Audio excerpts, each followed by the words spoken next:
Ambassador Andrew Young, sir, good to see you. As always, thank you for being here. And I know now you do support Barack Obama for president. Well, I voted for him last week. You voted for him last week. I think that qualifies as support. I never came out and had an endorsement. No, why didn't you do that?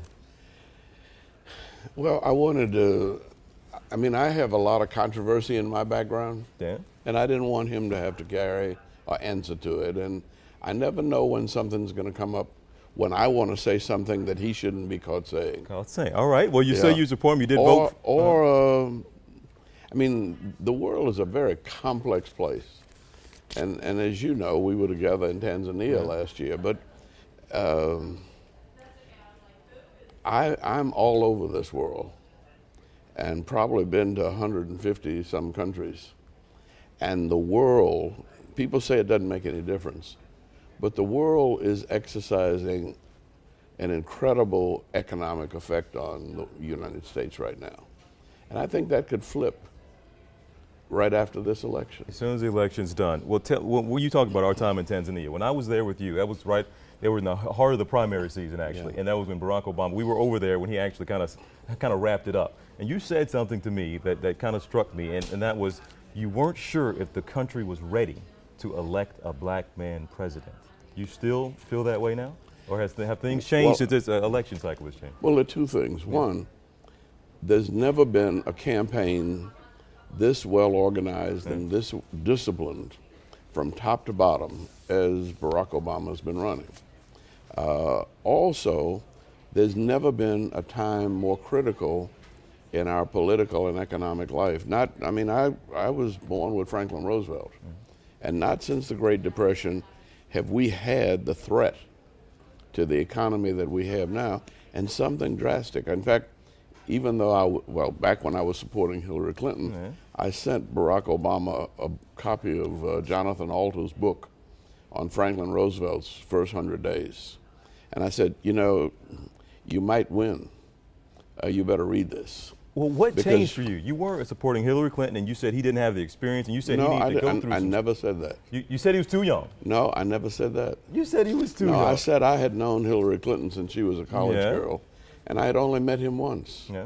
And the only reason I would be voting for him at that point was that he was a wonderful, eloquent speaker. Okay. But when I read his book, I realized that this young man has a kind of cultural DNA that I think the world needs. Now, I figured it would be another 8 years or so before the economy fell apart. We've been on a bubble for a long time, but it happened earlier.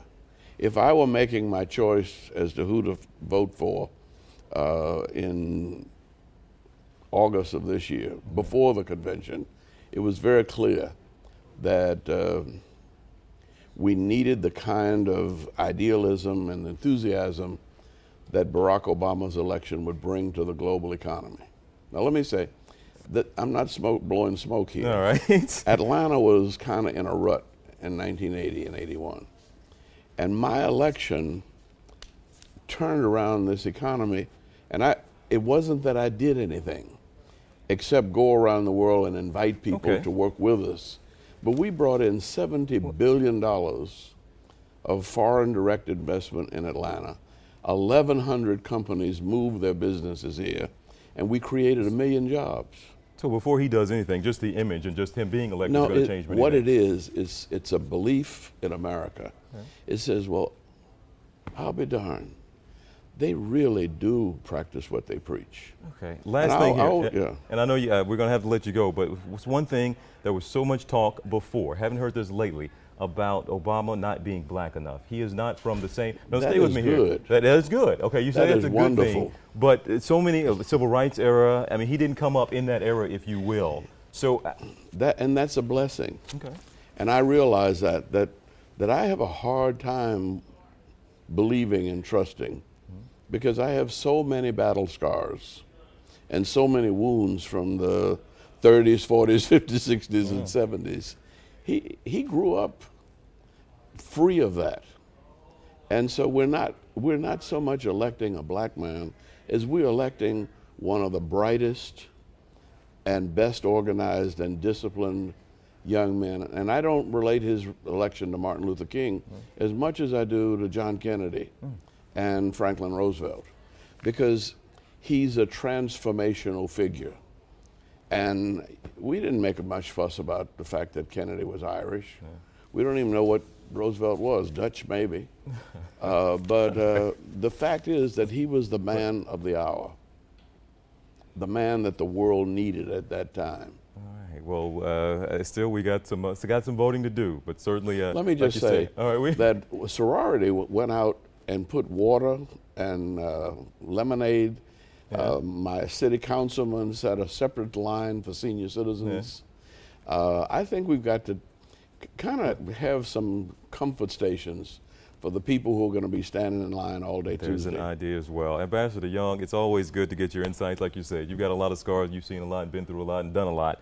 So certainly good to get your insights. Glad we could get you in here this Sunday morning. Sir, good to see you as always. All right.